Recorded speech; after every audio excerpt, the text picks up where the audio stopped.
Dzień dobry Państwu. Dziś Państwa i moim gościem w Medexpressie jest Joanna Parsons, dyrektor generalna firmy farmaceutycznej Ipsen Poland, która objęła to stanowisko kilka miesięcy temu, w czerwcu minionego roku. Z dzisiejszej rozmowy dowiemy się, jak zmieni się wizja firmy i jaka czeka ją przyszłość, także w założeniu, że będzie ją współtworzyć niejedna organizacja pacjentów. Serdecznie zapraszam na tę rozmowę.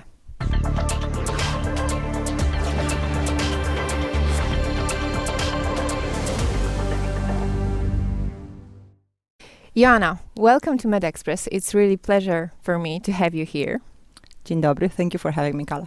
What a great dzień dobry pronunciation. I'm working hard. It's not easy. It's not easy. Yeah, that's right. Polish language is not easy. But also not easy, or maybe easy for you, is to work here in a pharmaceutical company. As a GM of Ipsen, you're going to be responsible for a new company healthcare directions. What changes can we expect, and what will the specialty care division do? Well, Kala, the direction of Ipsen Poland is about evolution, not revolution. Just because I'm new, it doesn't mean things have to change. When I arrived, I found a broad range of activities targeted to the needs of Polish patients, of Polish stakeholders, and set up according to the local needs. But we operate in a dynamic environment, and coming with a fresh pair of eyes sometimes helps. So some things will not change, and some things will change. What will not change is our commitment to patients. Our mission is to improve patients' lives and health outcomes. That means we'll continue to run educational activities for patient organizations, for healthcare professionals.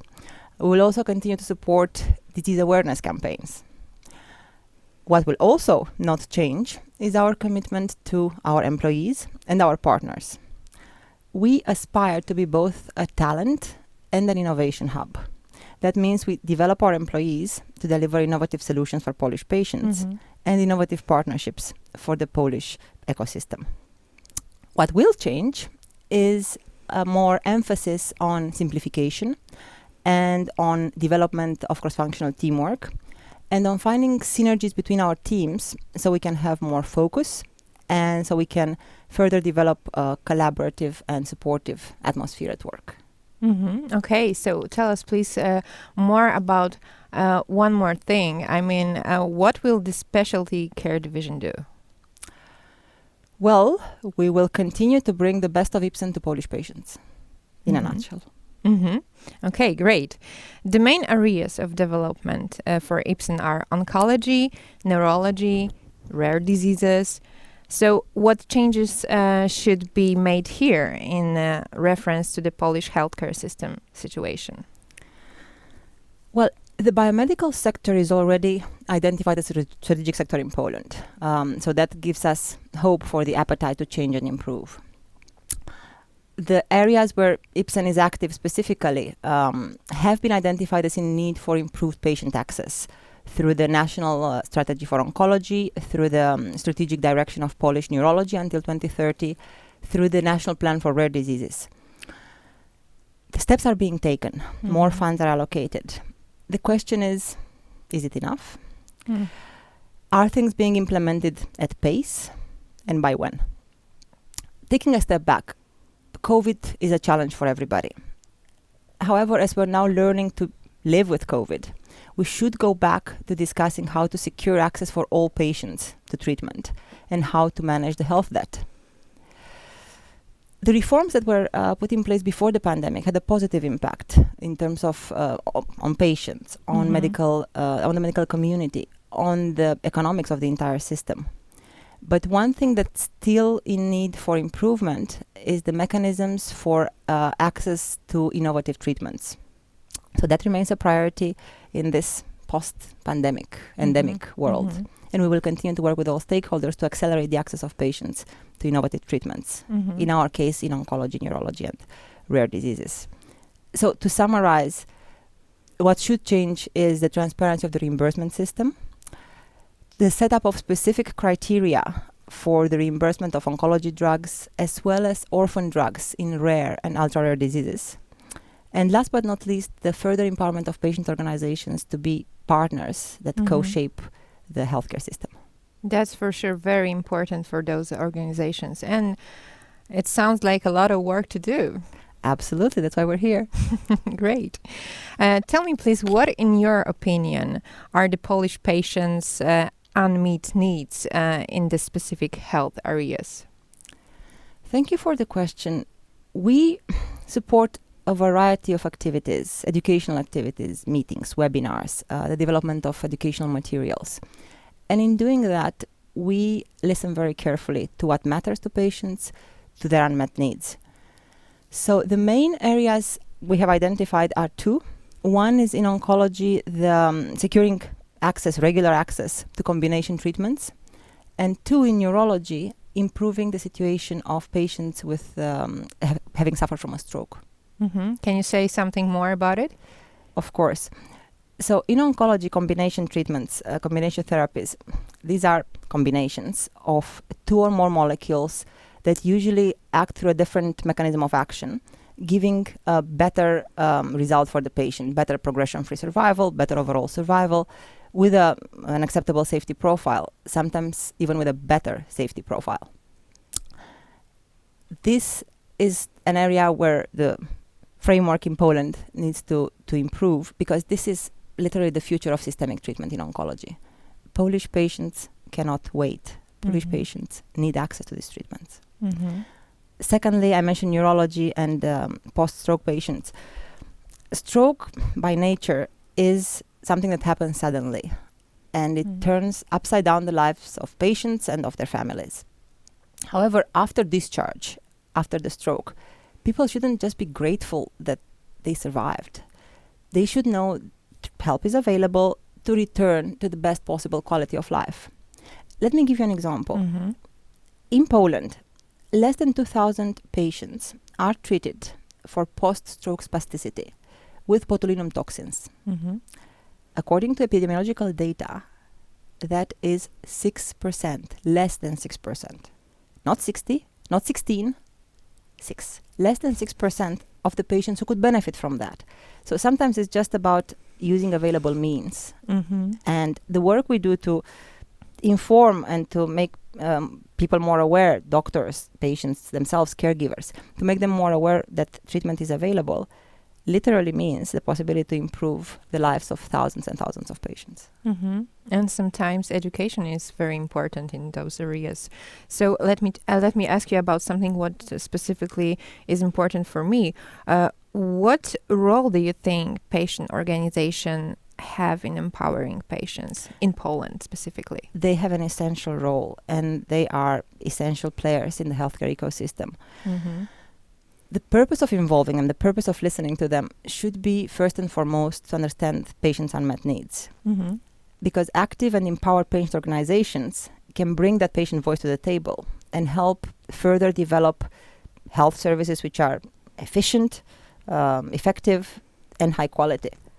And ultimately, they should translate in access to innovative treatments for patients and, again, the improvement of the quality of life of patients themselves. Joanna, how do you find the partnership with the public sector in Poland? Well, I have lots of international experience. And let me start by saying that the reputation of the pharma industry is around the world, to put it mildly, not ideal. And Poland is no exception. However, when we think, one thing is clear, the delivery of modern therapies is one of the most advanced services to basic human needs. So the only way for that to be successful is mutual partnership. And the way to make it sustainable is having clear win-win rules defined. I haven't spent much time in Poland, but I've already seen some positive solutions implemented. And that gives me hope for real partnership with the system, and also hope to continue to work to improve the perception of the pharma industry, starting in Poland. You have a great experience in this pharmaceutical industry. You worked here for like 15 years. That's a lot. So tell us, please, because we are very curious, what made you to choose this path in your life? I started my career in consulting. Mm-hmm. And one of the benefits of working in consulting is you get to see many industries. I always thoroughly enjoyed serving pharma clients because it's about helping patients and saving lives. And the people in the pharma companies were among the most passionate and most motivated I had ever met. So that in turn gave me the energy and a sense of purpose. So I moved from consulting to industry, to pharma, to help make people's lives better. Bringing the medicines that scientists kilometers and miles away have invented that gives those patients a chance for a better life makes me feel part of something bigger than myself. And to me, it's important to work for a company that has a positive impact on society. That's really beautiful. That's really great I motivation. know it can sound naive, but you feel it. No, it sounds like a strong woman is saying this, so I totally believe you. You are in charge of business leadership, and according to recent experiences such as COVID-19, what is the main characteristic of an effective leader today? Kala, I would argue the basics of leadership are the same as always. Mm-hmm. To me, it starts with an open mind, with a learning mindset. Mm-hmm. It also has to do with collaboration spirit and longer-term vision. Mm-hmm. What I think is different post-pandemic is on the one hand, the human side, and on the other hand, something about dealing with uncertainty. By the human side, I mean the ability to empathize and to engage and to connect with people, colleagues, customers, partners, even remotely. And by dealing with uncertainty, I mean being able to first lead yourself and accept you don't have all the answers. And then secondly, the ability to think in scenarios and to communicate about the path forward and give people hope and trust and confidence, although you don't know genuinely if it's going to be A or B or C. For now, I think you have all the answers.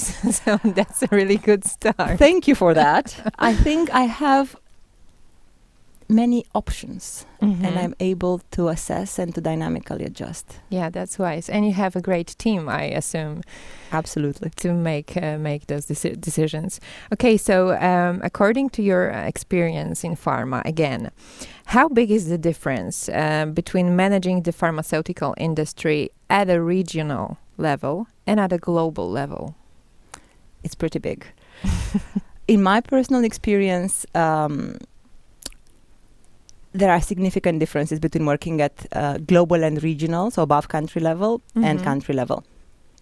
When you are above country, you can see more of the bigger picture. You can maybe influence more a company's strategic direction. However, patients are in the countries. So a country organization feels more like where things happen. Patients get prescribed medicines. They take them. They see the results. They feel better. They live longer. All that said, roles above country and in country can both be very rewarding for our talents and can also develop and stretch people in different ways. Okay, now let me ask you a question with hashtag girl power. Okay, go for it. Which woman is your personal inspiration and motivation? There have been many people that have inspired me throughout my life and my career, not only women. But thinking of the women specifically, it's usually been strong and caring women with the vision and the drive to change things for the better. I have found women to be very effective and generous mentors and sponsors throughout my career. A few McKinsey partners come to mind, as well as my first boss in industry at Amgen.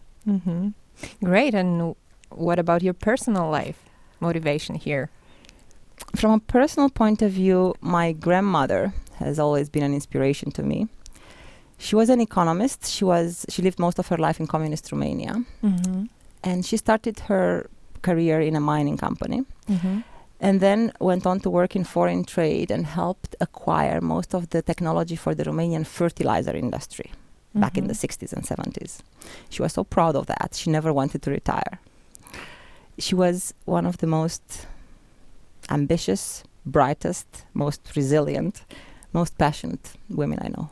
Well, that's a nice story. Thank you for sharing that with us. So the last question I have is, what were your personal goals when you accepted a job offer in Poland, in our beautiful country? Well, I joined Ipsen in Poland for 3 reasons mainly. Firstly, because of Ipsen's focus on patients. Mm-hmm. I was thinking of oncology patients, but also patients with neurological and rare diseases. These are all patients for whom the right medicine at the right time can make a difference. And the right innovative solution can really have an impact on their lives. Mm-hmm.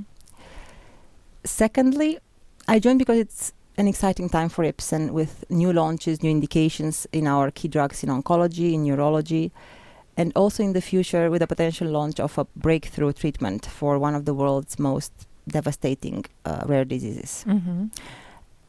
I've had the pleasure of working on a number of launches and relaunches in solid tumors, in hematology, and I know it's a critical time in the life cycle of a product. Mm-hmm. And thirdly, last but not least, I joined because it's Poland Mm-hmm. and a fascinating place. I had the pleasure of working in Poland 10 years ago in Warsaw, Mm-hmm. and I have very fond memories because of all the bright and passionate people I had worked with. So also from a personal point of view, I was looking forward to my new GM role and to making Warsaw our home, as I knew it was a great place to live. Thank you for our conversation. I hope Warsaw will be your home for a long, long time. And it was a pleasure to meet you. Thank you, and likewise. Thank you for having me. Thank you very much. Państwa i moim gościem była Joanna Parsons, Ipsen Polska. Dziękuję bardzo.